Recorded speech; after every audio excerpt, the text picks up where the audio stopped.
Vocês viram aí que é um tema assim pesado, triste para a gente falar, né? Mas é uma realidade que, infelizmente, está crescendo, tomando muitos lares e nos entristece também as notícias que nós vamos acompanhando, né? Que isso hoje acontece com adultos, com crianças, com pessoas idosas. Então, a gente vai ver aí o que o Evangelho vem trazer para nós de ensinamento em cima desse tema, né?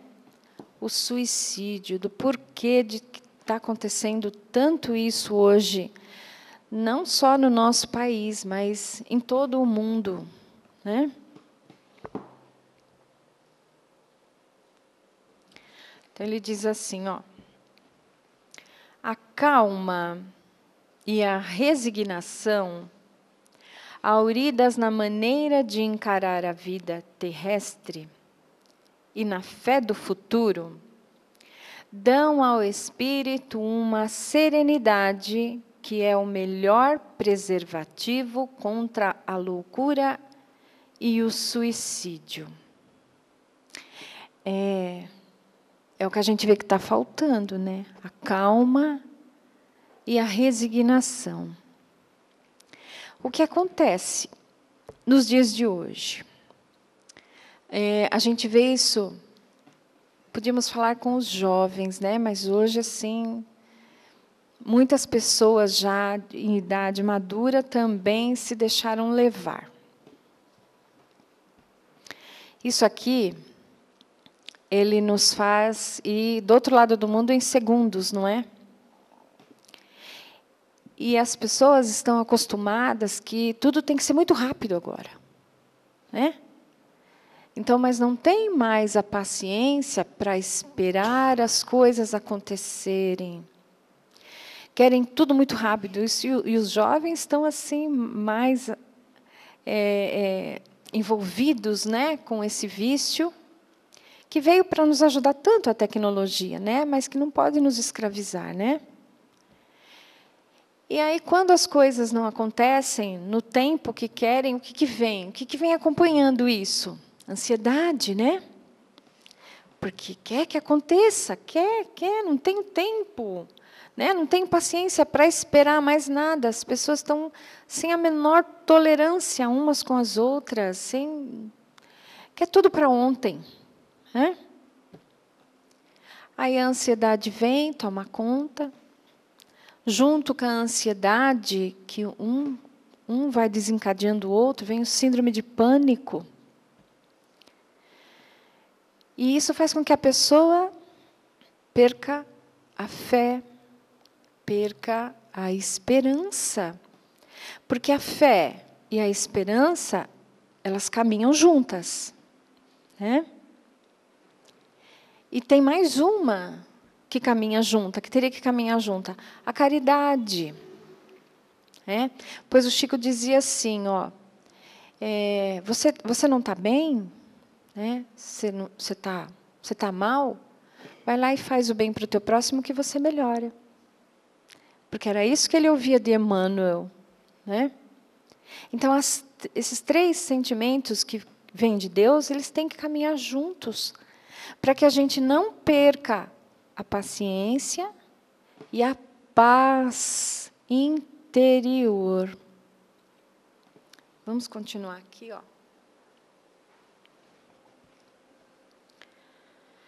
Com efeito, é certo que a maioria dos casos de loucura são devidos à comoção produzida pelas vicissitudes que o homem não tem força de suportar. Se, pois, pela maneira que o Espiritismo o faz encarar as coisas deste mundo, ele recebe com indiferença, com alegria mesmo, os reveses e as decepções que o desesperariam em outras circunstâncias. É evidente que essa força que o coloca acima dos acontecimentos preserva sua razão, dos abalos que, sem ela, sacudiriam-no. Como a gente estava dizendo, né? Quando a gente acredita no amanhã, nós não cansamos já de ouvir uma frase que fala assim: calma, tudo passa. Não é? Tudo passa. E realmente tudo passa. Já aconteceu, acho que com todos nós que estamos aqui, de ter um dia no olho do furacão, né? Que parece que aquele dia está tudo errado, ou é uma semana, ou é um mês, que é uma turbulência na vida da gente, que parece que nada mais vai se consertar. Mas a gente tem que, nessa hora, que é uma grande provação que estamos passando, né? E na hora das provações é que a gente precisa pôr o joelho no chão, sermos humildes, ver que somos pequenos, frágeis, aprendizes, e conversarmos com Deus. Sem pôr Deus na parede, né? Por que eu estou passando por isso? Porque às vezes a gente põe Deus na parede, né? A gente ainda quer. Tudo vem para nós como aprendizado. Então a gente precisa pedir força e sabedoria para que a gente consiga passar por aquele turbilhão de acontecimentos em pé, confiantes de que nós não estamos sozinhos. Nunca estamos. Porque o nosso Pai, por Ele nos amar tanto, Ele envia para cada um de nós um ser de luz, que a gente pode chamá-lo de mentor ou de anjo de guarda, como quisermos, né? Só que esse ser de luz, ele só tem permissão de agir na nossa vida se a gente chamá-lo. Porque senão ele sofre vendo o nosso sofrimento e não consegue fazer nada, porque ele não interrompe o nosso livre-arbítrio. Então, a gente nunca está sozinho. Tá? Então, a gente não pode deixar de ter fé, sempre lembrando que tudo passa, por pior que seja o problema que estamos vivendo, ele vai passar. Um dia atrás do outro, né?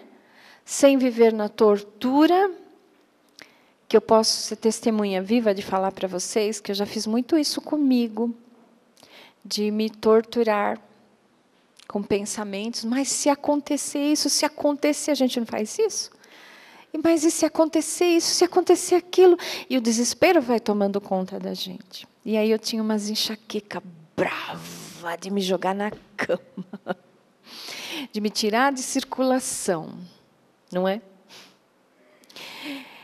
Mas a gente vai aprendendo, né? A vida vai ensinando, a gente fala, ai meu Deus, e Deus, você precisa aprender, Tó. Você precisa aprender, Tó. Até que um dia eu aprendi. Então, não me torturo mais. É um dia atrás do outro. Vamos viver o hoje e confiar que amanhã vai ser melhor. Se amanhã não for melhor, depois de amanhã vai ser melhor. E assim vamos. Né? Vamos seguir.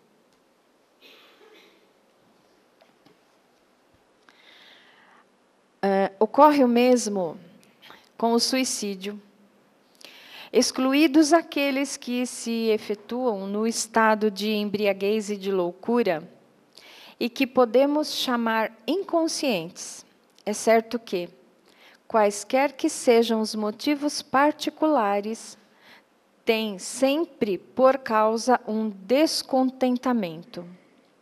Ora, aquele que está certo de não ser infeliz senão por um dia, e de serem melhores os dias seguintes, tem facilmente paciência. Ele só se desespera se não vê termo para seus sofrimentos, que é, pois, na vida humana em relação na eternidade, que crê que tudo nele se acaba com a vida. Se está oprimido pelo desgosto e pelo infortúnio, não vê seu termo senão na morte. Não esperando nada, acha muito natural, muito lógico mesmo, abreviar suas misérias pelo suicídio.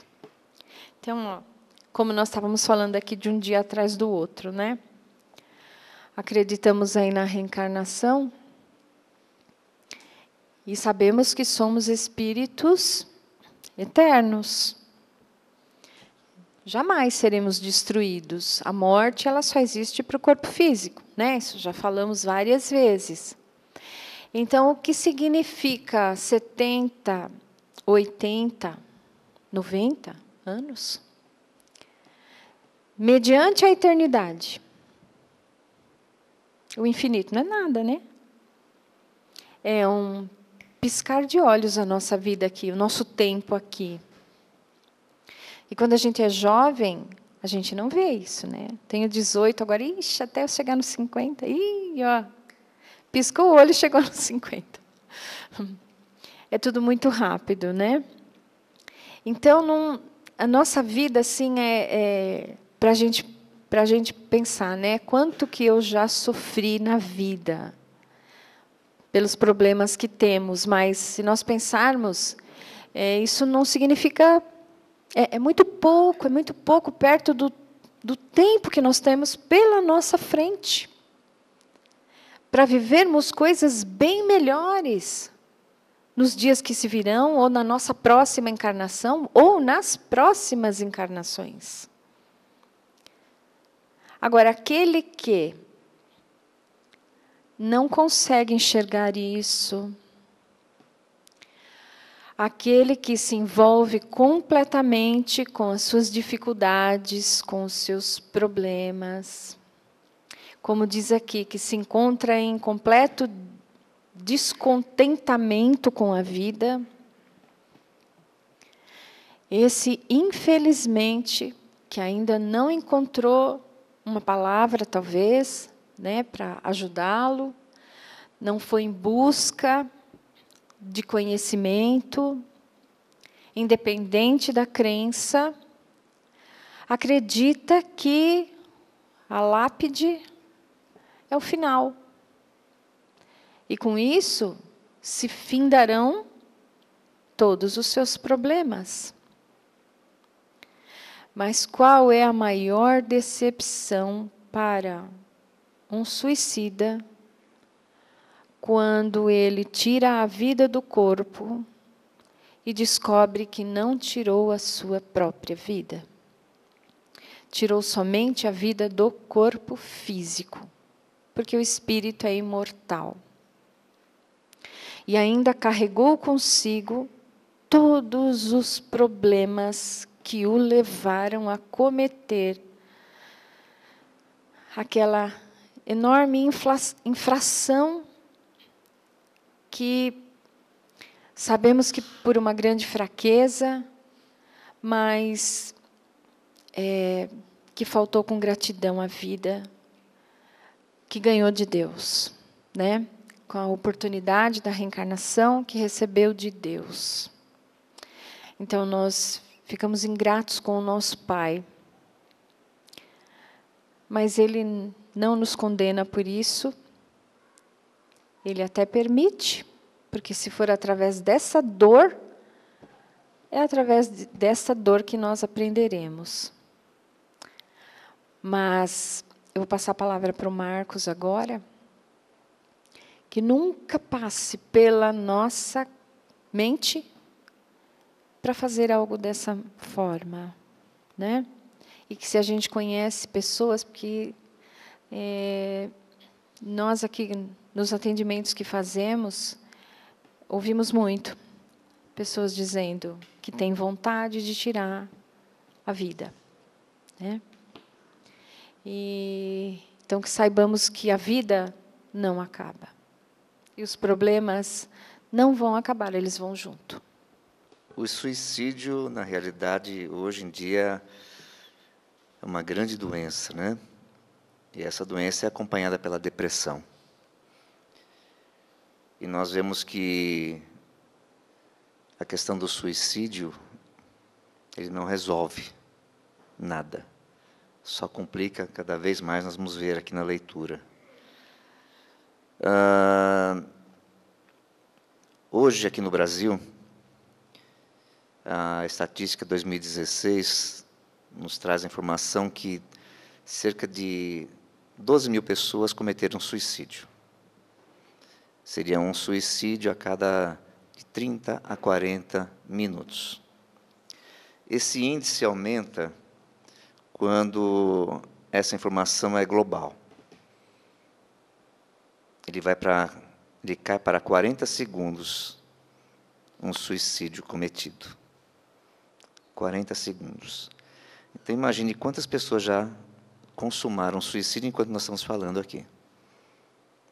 E nós estamos falando de suicídio desses que a gente está, hoje em dia, infelizmente, acostumado a ouvir nos noticiários. Pessoas que cometem, tirando a sua própria vida por atos. Enforcamento, medicamentos, etc. Nós estamos falando do suicida, aquele suicida que, vamos dizer, entre aspas, inconsciente. Aquele que comete o suicídio, que não entra nessas estatísticas, pessoas que morreram, mas não foram consideradas suicidas por overdose, por alimentação, por bebida, pelo fumo e tantas outras coisas que o levaram ao desencarne. É também uma forma de suicídio, pois nós estamos conscientes que aquilo que nós estamos fazendo à nossa vida, ao nosso corpo, nos levará a tal situação, o desencarne, a morte. E isso é suicídio. Mas essa informação não entra nessa estatística que eu falei para vocês. Então, esse número aumenta e muito se nós levarmos em consideração a causa-morte das pessoas e se consideradas suicidas. Então, mesmo André Luiz, quando chegou no plano espiritual, né, ele não tinha consciência de que era um suicida. Sem ele cometer suicídio, mas ele levou a sua causa, a morte. E lá ele foi esclarecido que ele era um suicida. Então, mesma coisa, nós podemos não atentar à nossa vida, tirar a nossa vida assim, de uma forma bruta, mas podemos estar contribuindo para que esse suicídio venha lentamente, através dos nossos vícios, através das nossas atitudes mal feitas durante a nossa vida. Bom, vamos dar continuidade aqui. A incredulidade, a simples dúvida sobre o futuro, as ideias materialistas, numa palavra, são os maiores excitantes ao suicídio. Elas dão a covardia moral. Quando se vêem homens de ciência se apoiarem sobre a autoridade do seu saber para procurarem provar aos seus ouvintes ou aos seus leitores que eles nada têm a esperar depois da morte, não os conduzem a essa consciência de que, se são infelizes, não têm melhor a fazer do que se matar? Que eles poderiam dizer para disso desviá-los? Que compensação poderiam lhes oferecer? Que esperança poderiam lhes dar? Nenhuma coisa senão o nada. De onde é perspectiva, mais vale nele, ou melhor, de onde é preciso concluir que, se o nada é o único remédio heróico, a única perspectiva, mais vale nele cair imediatamente que mais tarde, e assim sofrer por menos tempo. Então, nós vemos que muitos que não têm uma consciência sobre a vida após a vida, esperam que nessas informações, que tudo se acaba aí no túmulo, cometem o suicídio, tentando resolver todos os problemas aqui. Na realidade, como a Tânia falou, esses problemas vão junto com a gente. E nós acabamos acarretando mais problemas ainda, porque nós vamos ter que responder por aquele ato que nós fizemos. Os atendimentos que nós falamos aqui, que a Tânia falou, muita gente chega até nós no atendimento fraterno e abre seu coração, fala para nós aquilo que já se passou na mente de vontade de tirar a própria vida. Mas também essas informações são um número muito grande dos atendimentos fraternos nas reuniões mediúnicas de espíritos que vêm até nós retratar que cometeram suicídio e que se encontram ainda perdidos, e a decepção, como foi dita, de que eles continuam ainda vivos. Então, o número é muito grandioso dos atendimentos em todas as casas espíritas. E não falamos apenas em casas espíritas. Os atendimentos nas igrejas evangélicas, nas igrejas católicas, enfim, sempre há pessoas com problemas de pensamentos suicidas e que vão em busca de ajuda. Só que é importante esclarecer, né, aquilo que eles não esclarecem, que é a nossa doutrina espírita, as consequências após o ato, a continuidade da própria vida. Então, a pessoa perde a sua fé, a sua esperança em algo futuro, como diz aqui no Evangelho. Tudo é tirado dela, a esperança de um dia melhor. E é isso que nós temos que colocar para esses nossos irmãos, que tudo melhora, basta ter paciência, procurar se melhorar. Sempre haverá uma luz no fim do túnel. Mesmo aqueles anjos que são designados para nos proteger, para nos orientar, que só vão conseguir executar a sua tarefa mediante a nossa autorização, a nosso consentimento, ao livre-arbítrio, quando eles não conseguem fazer com que possamos ouvi-los, outros são colocados em nosso caminho. Pessoas queridas que são intuídas para nos ajudar nos momentos difíceis, já que eles não conseguem nos influenciar, eles procuram pessoas ao nosso redor para fazer com que eles possam nos ajudar. São os nossos verdadeiros anjos da guarda encarnados. Vamos dar continuidade. A propagação das ideias materialistas é, pois, o veneno que inocula em um grande número de pessoas o pensamento do suicídio. E aqueles que se fazem seus apóstolos assumem sobre si uma terrível responsabilidade. Com o Espiritismo não sendo mais permitida a dúvida, o aspecto da vida muda. O crente sabe que a vida se prolonga indefinidamente além do túmulo, mas em outras condições. Daí a paciência e a resignação que o afastam naturalmente do pensamento do suicídio. Daí, numa palavra, a coragem moral. Então, nós vemos que no nosso mundo hoje, ligado tanto ao materialismo, as pessoas cometem suicídio por motivos banais. Por não ter conseguido comprar um carro, por não ter conseguido comprar o celular da moda, da última geração, e assim por diante. Então, hoje nós estamos vivendo um momento muito preocupante com os nossos jovens. O número de suicídio entre os jovens tem aumentado gradativamente, ano a ano, porque estão perdendo essa essência da vida, a essência de lidar como pessoas. Estamos sendo escravos da tecnologia, e quando isso acontece, nós perdemos o senso de amor, o senso de compaixão, o senso de caridade. Nós deixamos de ser humanos. Perdemos a sensibilidade de estar nos relacionando como seres humanos. Estamos pensando hoje como máquinas frias. Seremos futuros, se não tomarmos uma providência, seres frios, calculistas, sem amor. O Espiritismo tem ainda, sob esse aspecto, um outro resultado também positivo e talvez mais determinante. Ele nos mostra os próprios suicidas vindo nos revelar sua posição infeliz, aquilo que eu acabei de falar nas nossas reuniões mediúnicas, e provar que ninguém viola impunemente a lei de Deus, que proíbe ao homem abreviar sua vida.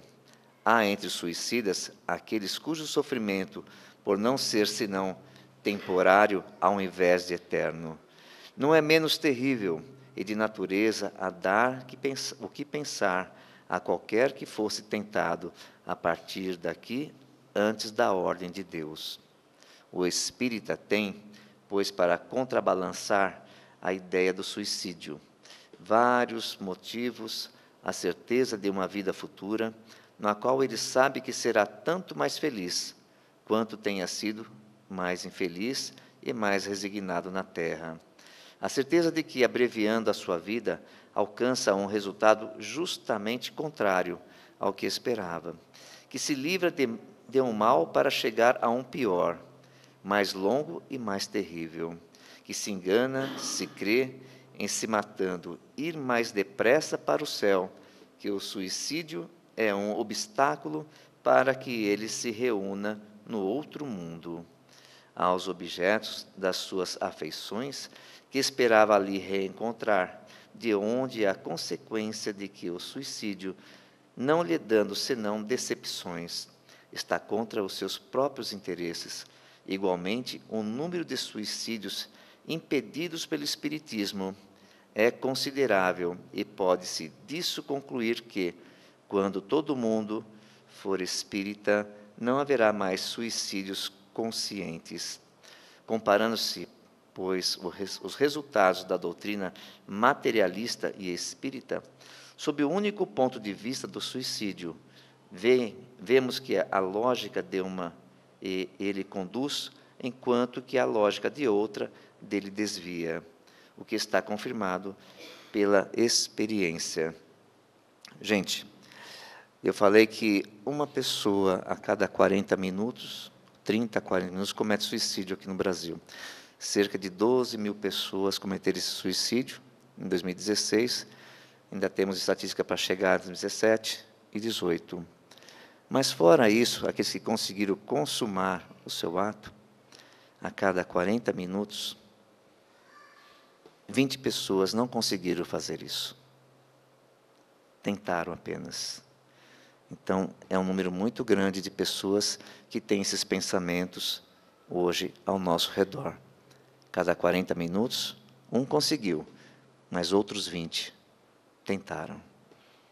Então, é uma coisa que nós temos que trabalhar dentro do nosso lar, porque nós sabemos que hoje, tanto os adultos passam por momentos difíceis, e nesses momentos de desespero, de falta de fé, de alguém que os apoie, que o oriente, no momento de depressão, que isso leva muito à causa de depressão, leva muito ao suicídio, mas temos que estar com os nossos olhos atentos aos nossos filhos, aos nossos jovens, porque a falta de olhar dos pais hoje em dia para os jovens é muito grande. Hoje muitos pais deixam seus filhos crescerem à vontade, não se importando como deveriam se importar com eles, dando amor, carinho e atenção. Essa falta de amor, de carinho, de atenção, eles vão buscar lá fora. E às vezes lá fora, eles vão encontrar a pessoa que vão incentivá-los a cometer suicídio. Muitas pessoas já vêm com seus pensamentos e acabam influenciando, sim, os nossos filhos, aqueles que estão ao nosso redor, para tal ato. Precisamos estar atentos, precisamos mudar essa estatística, precisamos fazer com que estejamos mais próximos dos nossos filhos, mais próximos das pessoas que estão próximas a nós. Não vamos descuidar, porque nem sempre o plano espiritual consegue fazer por nós. Está nas nossas mãos essa mudança.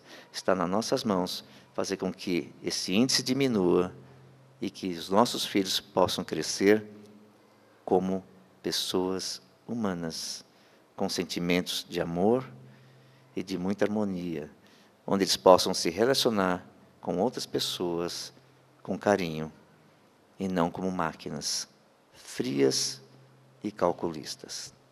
Essa é a mensagem do Evangelho na noite de hoje. Que a gente pode pesquisar sobre o assunto. Mas vou dar uma dica para vocês de um livrinho bem fininho, bem facinho de ler e muito interessante. Um Roqueiro no Além. Alguém já leu esse livro? Um Roqueiro no Além. Ele conta a passagem de Raul Seixas. Como foi, né? Que ele, na verdade, foi um suicida. Não tinha mais onde injetar drogas, injetou no pé e deu uma overdose.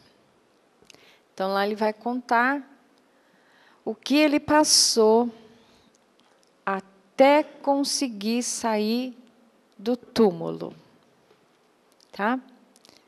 E todas as literaturas espíritas nos narram chocante, tá? De ver que um suicida fica dentro do caixão, vendo o corpo apodrecer, os bichos comendo, e vai sentindo tudo aquilo na pele, né? Então, nós temos assim eu costumo brincar, mas é como se nós tivéssemos uma bateria, né? Carregada de energia para ir 70, 80 anos, que seja o prazo. E quando a gente quer abreviar isso, a carga está lá. Então, até não se esgotar a carga, o espírito não consegue se libertar. Então, se ele faz isso aos 30, são 40 anos de sofrimento. Que seriam os 40 anos que ainda teria de vida na Terra, né? Então, por isso que nunca deixe se passar na nossa cabeça um pensamento desse, tá? Porque, infelizmente, existem milhões de espíritos aqui ainda na Terra, perdidos, né? Que estão aguardando oportunidades. E quando nos pegam em fragilidade, com pensamentos assim bem baixos, né, bem afastados de Deus, aí vem nos sugestionar, né? Ah, faz, é melhor, você não vai dar trabalho para ninguém, você já não serve para nada mesmo. Vai ficar aqui sofrendo para quê, né? Ou então assim, faz, ó, você vai deixar uma culpa danada lá no fulano, vai acabar com a vida dele. Vou morrer, mas o outro também vai ficar vivo, mas vai ter remorso a vida inteira. É muita sugestão negativa que vem, e às vezes a pessoa, no momento que ela está de fragilidade, de tristeza, se apega a um pensamento desse. E aí aquele ditado que vem, que diz assim, ó, quando a gente quer se matar, até num pé de couve consegue. Já ouviram falar isso? Por quê? Consegue mesmo. Porque quando a gente tenta fazer, vem assim uma multidão e ajuda. Tá? Então, tem casos que a gente vê, né, eu tive um caso mesmo na família, de uma jovem que, com o cinto da calça, assim, na janela, assim, ó, ajoelhada. Não era fácil, não era só levantar? Foi. Depois, numa psicografia, ela contou como foi. Né? Então, por isso que a gente não pode deixar esses pensamentos chegarem até nós, porque eles não chegam sozinhos. Tá bom? Então, agora vamos... Então, fica a dica, tá? Da leitura, quem quiser. A gente não tem esse livro aqui, mas é Um Roqueiro no Além. É bem fininho, uma leitura bem fácil, né? Muito fácil de se entender. Tá? Então, vamos fazer nossa vibração agora, para que a gente possa encerrar. Então, vou convidar todos agora a me acompanhar pelo pensamento.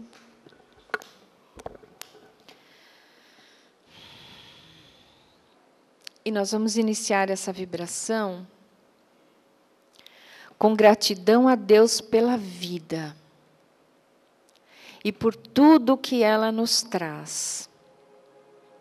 Mesmo que tenha nos trazido os momentos de dor, de sofrimento, de lágrimas, mas isso tudo são escadas para a nossa evolução.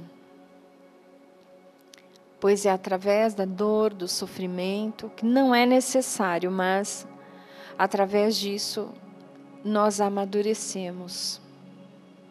Então, ao nosso Pai Maior, a nossa gratidão pela vida. E agora então nós vamos com os nossos pensamentos unidos.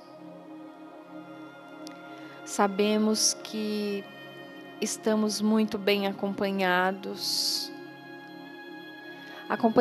dos nossos mentores, acompanhados da espiritualidade que prepara esta casa todos os dias em que nós nos reunimos, que prepara este ambiente amorosamente para receber a cada um de nós. Então é com esses espíritos benfeitores, guardiões, é que nós vamos nos envolver e pedir a companhia deles, chamando, evocando Jesus.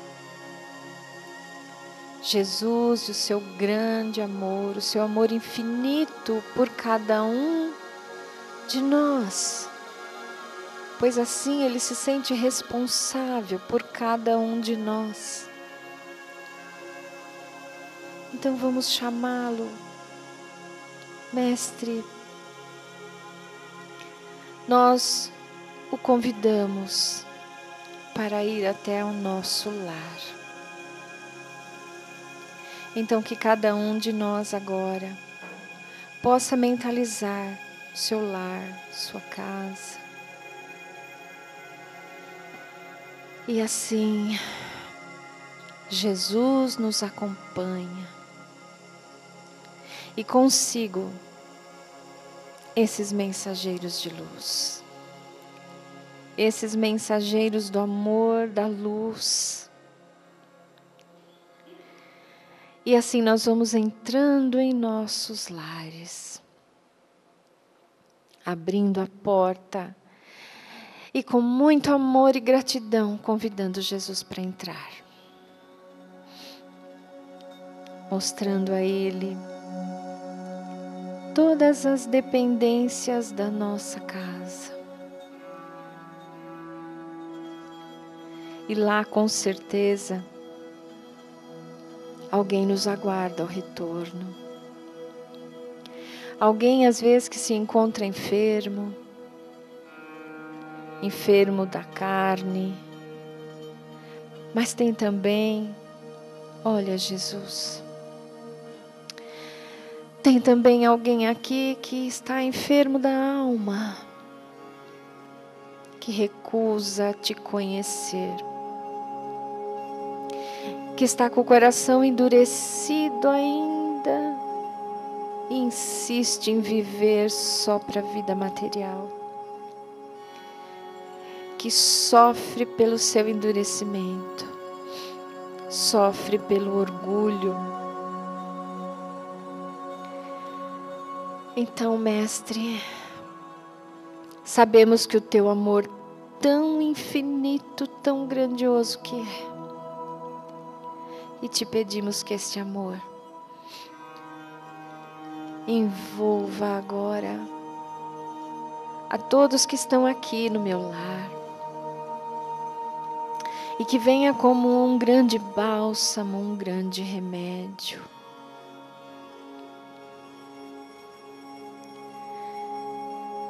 Que este amor também, Senhor Jesus, que está agindo agora, possa ficar impregnado nas paredes deste lar. Essas paredes que nós sujamos, contaminamos. Insistimos ainda, Senhor,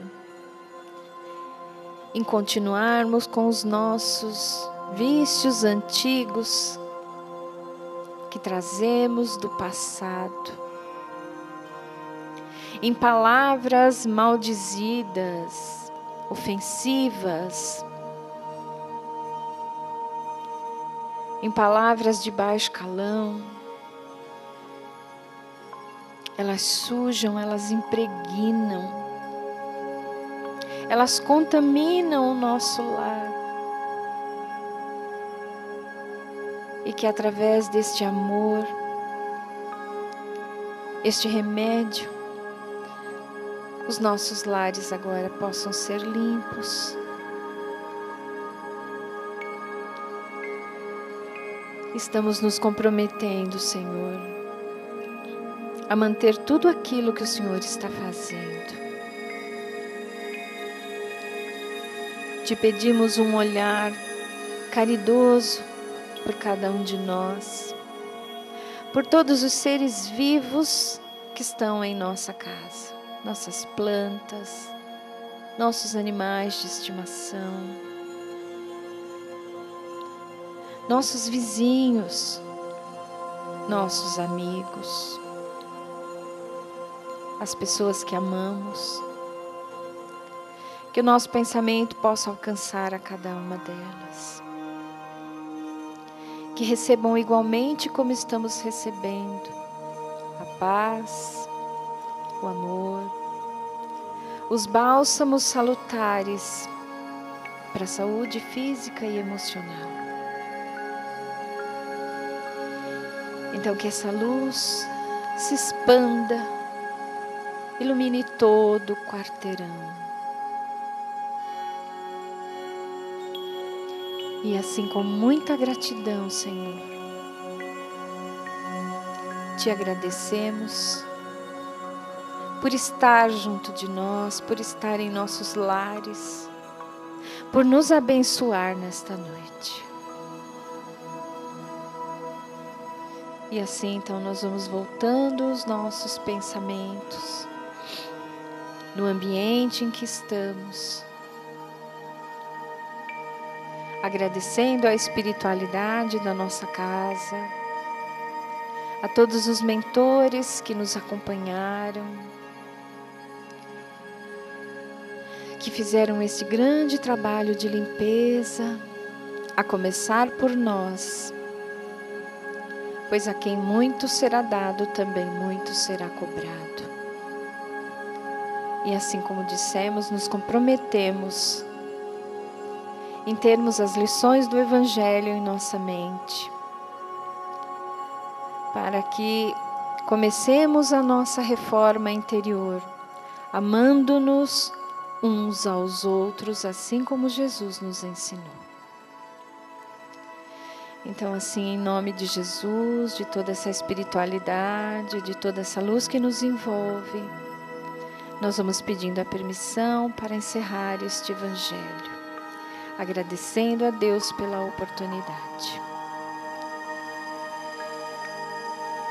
Antes até do encerramento, pedimos que as nossas águas sejam fluidificadas. A espiritualidade não falha. Então tenhamos a certeza que a energia que ficou em nossos lares chegou até as águas e também as águas da nossa mesa.